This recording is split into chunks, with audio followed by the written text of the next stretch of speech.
IAS, IPS உள்ளிட்ட civil services பணிகளுக்கான முதல்நிலை தேர்வுகள் இன்று நடைபெற்று வருகின்றன. இதுகுறித்து கூடுதல் விவரங்களை தருவதற்காக நம் செய்தியாளர் ஆனந்தன் இணைந்திருக்கிறார். அவரோடு பேசலாம். ஆனந்தன், தமிழகத்தில் மொத்தம் எத்தனை மையங்கள்ல இந்த தேர்வுகள் நடைபெற்று வருகின்றன? எவ்வளவு பேர் இந்த தேர்வுகளை எழுதி வராங்க?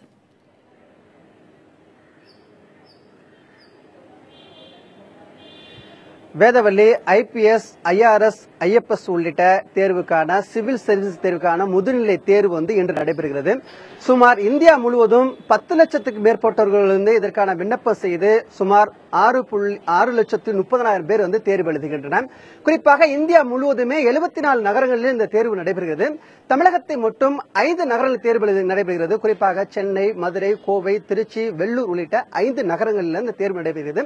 50க்கும் மேற்பட்ட மையங்களில் இந்த தேர்வு நடைபெறுகிறது. சுமார் தமிழகத்தில் மட்டும் 80,000க்கும் மேற்பட்ட மாணவர்கள் இதுல தேர்வு எழுதுவதாக தகவல் இருக்கிறது.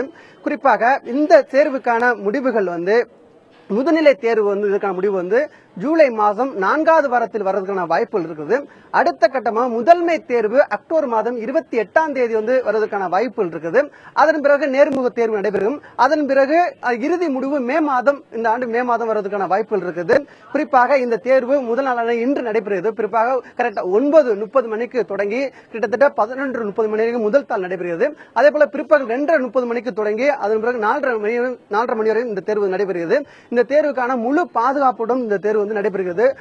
அனைத்து மாணவர்களையும் முழுவதாக பரிசோதிக்கப்பட்டுமே உள்ள அனுமதிக்கப்பட்டார்கள். அது மட்டுமல்லாமல் காவல்துறையினர் முழுவதுமாக இதில் கண்காணிக்கப்பட்டு இந்த தேர்வு நடைபெற்றுக் கொண்டிருக்கிறது.